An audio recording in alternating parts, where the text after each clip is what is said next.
filosofi sih sebenarnya punk itu mau menjadi dirinya sendiri, itu bukan apa-apa. Jadi dalam arti kita bisa mengerti kemerdekaan kita, akhirnya bisa menghormati kemerdekaan orang lain. Karena setiap orang punya hak untuk menjadi dirinya sendiri. Mengatur diri sendiri, bebas. Jadi punk itu bukan penampilan, bukan musik, tapi jalan hidup, jadi dirinya sendiri.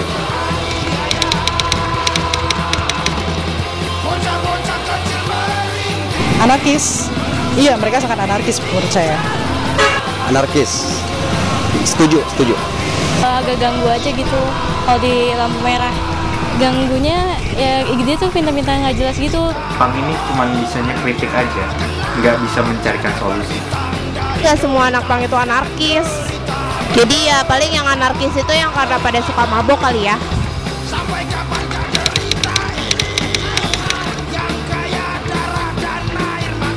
Punk jalanan. Sejauh ini sih yang saya lihat ya arahnya negatif. Kalau menurut pandangan umum sih emang sih nggak baik gitu ya buat masyarakat gitu ya. Ya contohnya ya kan istilahnya ugal-ugalan ya. Karena orang itu nakutin, serem. Dari stylenya aja tuh bisa kelihatan ya dia yang dekil, maaf aja ya, yang kotor, kelihatannya tuh yang jarang mandi, yang nggak ada aturan, bebas. Orang yang berputus asa, pada berputus asa dalam artian mereka hanya menyalahkan pemerintah, menyalahkan kehidupan, menyalahkan orang-orang di sekitar mereka tanpa mampu melihat bahwasanya yang namanya nasib, kemiskinan dan permasalahan sosial lainnya itu tidak bisa diubah oleh pemerintah. Punk, apa yang kalian paling menemukan? Rusuh, membuat onar, drugs, atau kriminal? Tidak semua anak punk seperti yang kalian tahu dan bayangkan. Taring Babi adalah suatu komunitas yang di dalamnya terdapat sekumpulan anak-anak punk yang sudah terbentuk sekitar 15 tahun lalu. Mereka berkarya, menghasilkan karya-karya dari apa yang mereka punya. Prinsip mereka adalah memaksimalkan minimal yang mereka bisa. Ya, memaksimalkan kreativitas yang dimiliki oleh masing-masing anggota merupakan motivasi terbentuknya komunitas Taring Babi.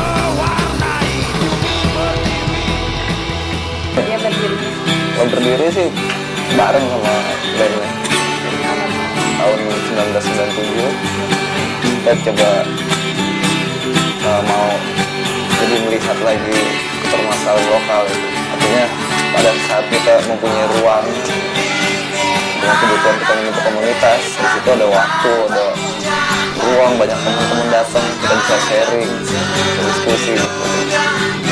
Awalnya dari situ. Jadi berdasarkan kebutuhan, wah gue pengen belajar ini, tapi kalau kita nggak ada ruang untuk saling ketemu kan agak susah gitu. Bahkan dulu akses internet agak sulit gitu. Akhirnya ada satu orang yang bisa akses internet, dibawa ke komunitas, kita share, belajar bareng-bareng. Taring Babi ya, kita kembali lagi ke pendekatan masalah lokal ya, permasalahan lokal.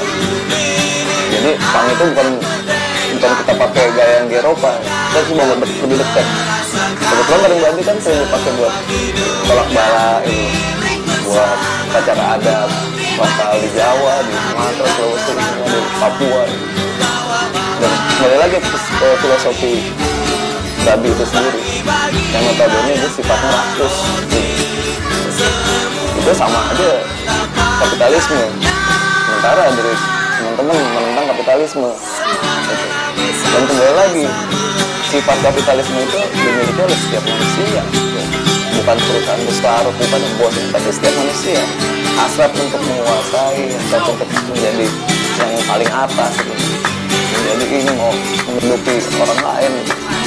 Itu sifat kapitalisme. Kita senjatanya taring. Kita patahin, kita gantung, kita jadiin kalung, kita jadiin kursi. Jadi buat mengingatkan, jangan seperti Babi, jangan rakus. Ingat sama teman, ingat sama lingkungan, sama saudara. Kebetulan ini tempat tinggal juga sih, kalian tempat produksi ya. Kita produksi kaos, melukis, ada yang bikin woodcut, ada yang bikin musik, ada yang macam-macam. Jadi gue percaya setiap orang diberi kelebihan, dan bagaimana kelebihan-kelebihan ini bisa saling sinergi sama kelebihan yang lain. Ada kekurangan, kelebihan si A bisa nutupin yang B, si B punya kelebihan bisa nutupin yang C. Nah, ibarat motor kan, nggak mungkin si ban berdiri dengan sendiri jalan. Dan kerjasama dengan rantai, dengan gear, dengan seher, dengan kira itu berjalan. Intinya kerjasama. Kalau aktivitas di luar, setiap sering ya, kalau kita diundang marginal main gitu, ya kita sempetin workshop ke kayu. Sebelum marginal main kita workshop gitu. Dan itu nggak dikenakan biaya gratis. Siapapun mau belajar, ya selama kita masih ada bahan, silakan. Ada yang mau cetak kaosnya, langsung dari plat kecilan, sering silakan. Ada juga sengaja itu datang ke kampung temen gitu. Ada yang teman suka datang ke sini bikin workshop dong sama di kampung gua sama warga sana. Ayo siap berangkat jam. Sebenarnya konsep marginal itu ya kolektif musik ya sebenarnya. Jadi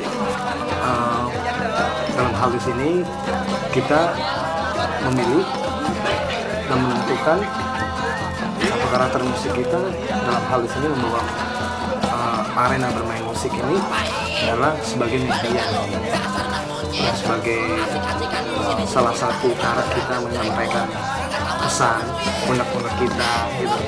Terus mencoba untuk mau ya berekspresi mengenai situasi kondisi sosial yang di mana tempat kita hidup dan tinggal sebagai proses penggambaran. Jadi pada sebelumnya kita membawa ruang bermain musik kita seperti itu.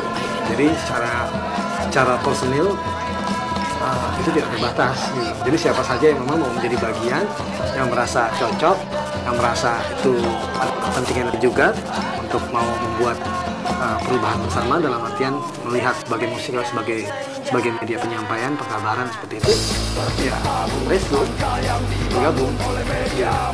Jadi nggak ada yang tetap ya, dalam artian bisa kadang berdua, kadang bisa bertiga, kadang bisa berempat, berdelapan, bersepuluh, bahkan hampir semuanya itu satu acara menyanyi bersama ya. Dan ya cara konsep musik itu kita udah kejadian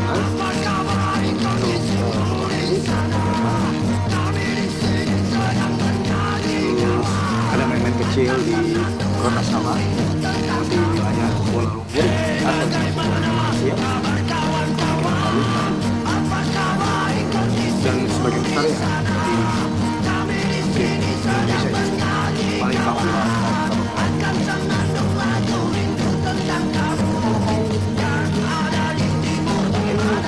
Ya untuk dekat ini kita akan turun Malaysia, Borneo,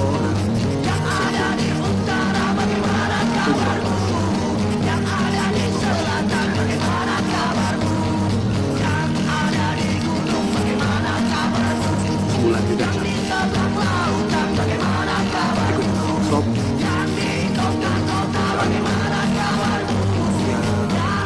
Kita kenapa sebulan karena memang banyak daerah-daerah tempat-tempat di sana yang memang ingin sekali kita ada di sana untuk bermain-main dengan mereka, untuk workshop gitu. Karena mereka tahu juga karakter kita dalam hal ini kita tidak hanya sekedar musik, tapi ada hal-hal yang memang kita bisa saling memotivasi sama orang Tuhan.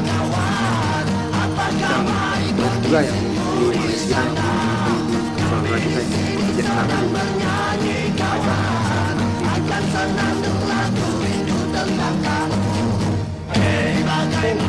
jujur kita nggak memikirkan soal penjualan, kita bagaimana sedang kita produktif terus bikin tingkat tinggi dan berkarya. Kalau masalah yang terjadinya nanti terserah lah, itu urusan alam lagi gitu kayak gitu. Ya memang sampai sekarang sendiri kita nggak pernah memikirkan bagaimana nanti akan jadi seperti apa. Jadi budgetnya udah, dan bahkan siapapun teman-teman yang ingin bantu atau dalam artian butuh misalnya satu hal yang memang dia lagi sedang butuh apa, misalnya rumahnya atau apa, mungkin dia ngumpulin uang buat memperbaiki rumah orang tuanya atau mungkin mengobati pengobatan tuanya atau adiknya segala hal, dia butuh masukan tambahan segala hal, ya halal untuk di hobi, artinya bahwa kita akan kasih, nggak ada copyright atau tidak ada halal untuk dibaca. Kasih lebih semangat. Pang itu cocok aja buat tubuh gue. Ini cocok aja buat tubuh gue. Mau pikiran juga merdeka. Sama aja nyaman. Di pikiran, badan, apa itu. Jelas. Bukan pang yang milik gue. Bukan gue yang milik pang, tapi pang yang milik gue. Gitu loh.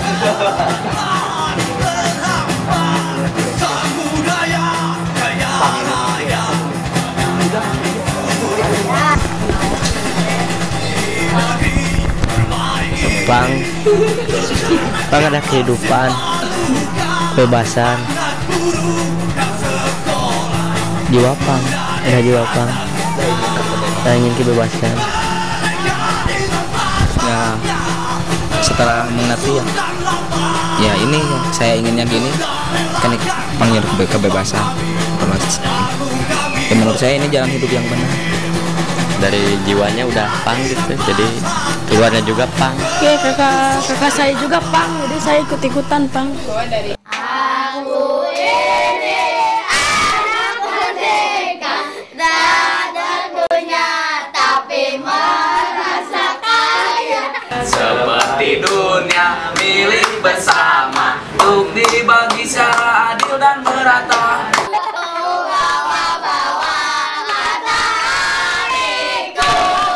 Ku bagi-bagi layaknya roti, semua mendapatkannya. semua senang bersama-sama.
di Kampung Setiabudi dari tahun 2003. Yang awalnya mereka mungkin kaget ya melihat secara penampilan atau apalah atribut teman-teman. Mereka tetap memberikan kesempatan. Akhirnya saya rapat dengan warga dalam acara arisan. Maka saya rapatkan warga. Saya katakan nanti kita lihat saja berapa bulan yang akan datang, kira-kira 3 bulan bagaimana perkembangannya. Kalau memangnya dia membawa kebaikan, nah kita terima, atau dia membawa keburukan, kita usir. Nah dari situ berproses kita. Ada kebutuhan kayak kerja bakti gitu. Itu kita terlibat. Kebutuhan kayak dekorasi pada saat ada acara Maulid Nabi gitu. Walaupun ala kadar ya kan, saya dekorasi. Lama-lama kita awasi, alhamdulillah mereka tindak tanduknya baik, maka warga dengan ikhlas menerimanya, awalnya gitu aja. Ogut usia lulus sekolah usia 18 tahun.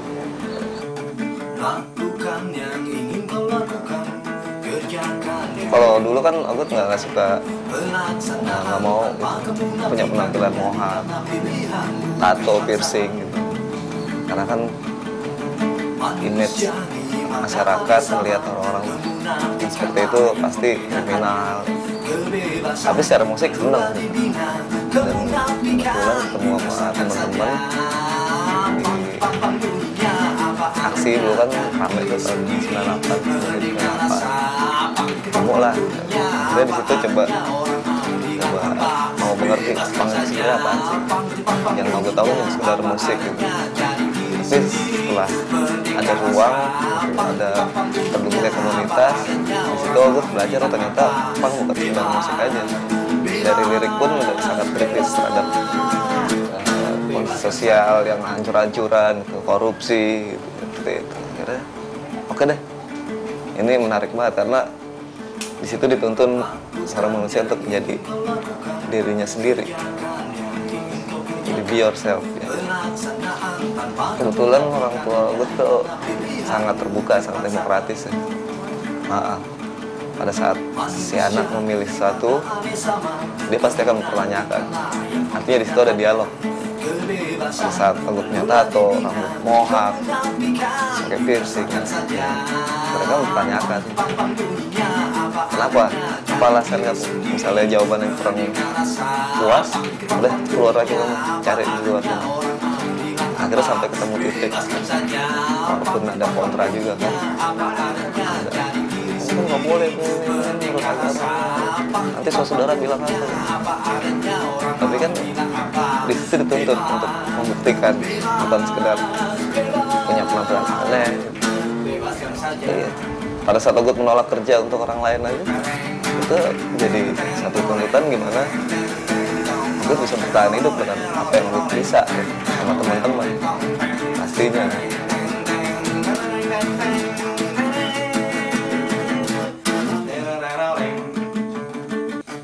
Iya kontra, awal-awalnya kok tetap gitu. Tapi nggak terlalu ekstrim ya, karena ada beberapa orang tua yang main hajar, main lempar kayak gelas gitu.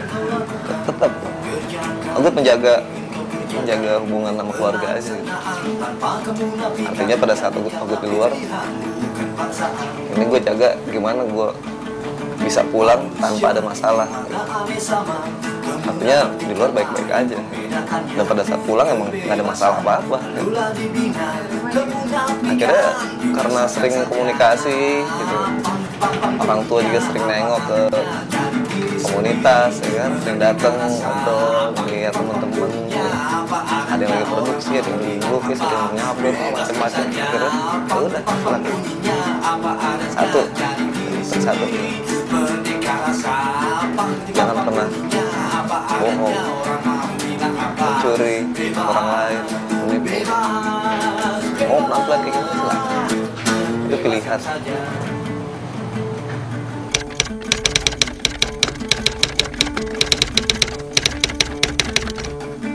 Udah tato rambut begini gitu.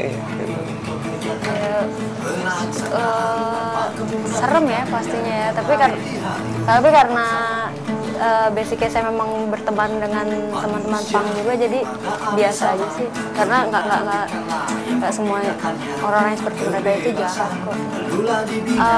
Takjub aja ya, takjub ya kok ada orang kayak gini gitu. Tapi setelah kenal asik-asik aja. Sayang, harus tidak. Seleranya aneh juga ya kan.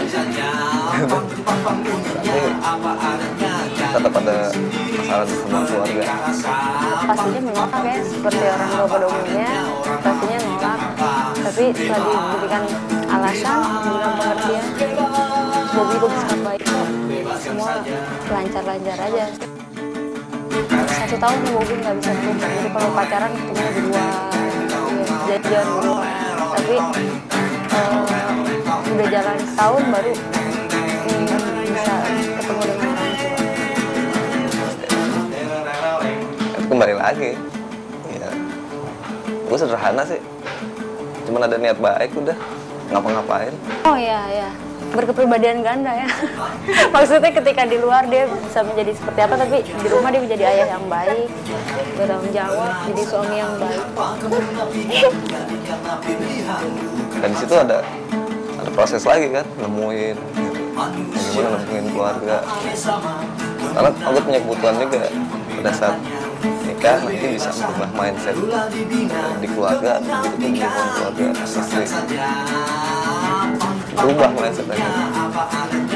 Tadinya mereka bilang raka adalah masa depan, dan sekarang support dan komunikasi.